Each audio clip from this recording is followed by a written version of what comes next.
Sobat Improvement, beberapa saat yang lalu ada yang bertanya kepada saya, bagaimana cara menangkal korupsi? Sebenarnya, kalau kita bicara tentang korupsi atau kasus kejahatan, korupsi itu terjadi karena dua faktor. Satu niat, satu lagi kesempatan. Kedua faktor ini berinteraksi, mengakibatkan suatu kejahatan atau korupsi. Jika ada niat tapi tidak ada kesempatan, maka tidak akan terjadi korupsi. Sebaliknya, jika ada kesempatan tapi tidak ada niat, juga tidak ada korupsi. Banyak dari kita fokus untuk menutup niatnya, mengharapkan orang memiliki moral yang baik sehingga tidak melakukan korupsi. Namun kenyataannya, kita agak susah menutup niat seseorang.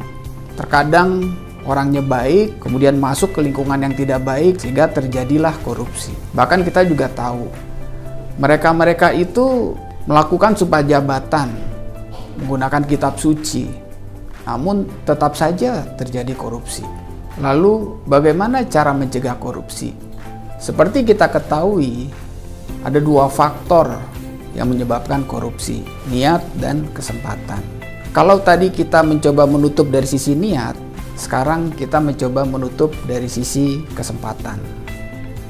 Bagaimana kita memiliki sistem yang anti salah sehingga tidak ada peluang untuk korupsi. Contoh sederhananya seperti ini.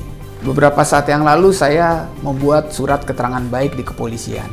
Ternyata pendaftaran surat kelakuan baik sekarang harus melalui online.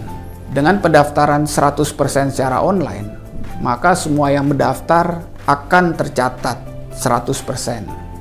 Maka tidak akan ada peluang untuk tidak mencatat orang yang mendaftar.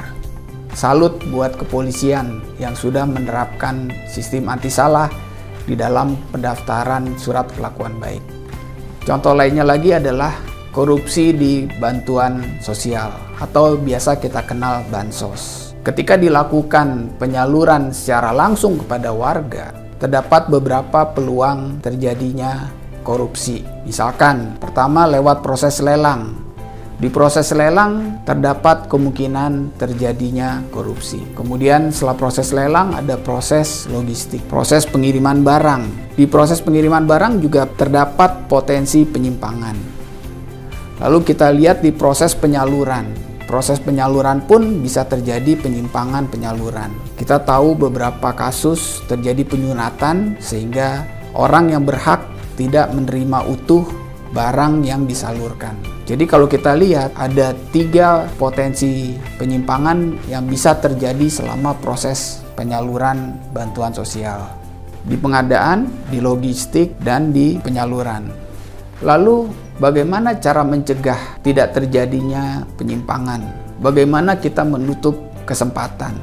Caranya adalah dengan bantuan langsung tunai seperti yang dilakukan oleh Kemensos sekarang ini. Tidak perlu lagi ada proses lelang, tidak perlu lagi ada proses logistik, tidak perlu lagi ada proses penyaluran barang langsung. Tetapi pemerintah tinggal menyalurkan melalui ATM ke orang-orang yang berhak. Dengan cara itu, kesempatan menjadi semakin kecil.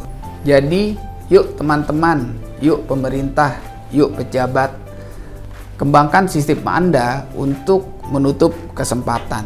Dengan cara itu, walaupun ada orang yang memiliki niat, tidak akan terjadi korupsi atau penyimpangan. Ciptakan sistem anti salah untuk menutup niat orang melakukan korupsi atau penyimpangan. Salam improvement. There is always room for improvement.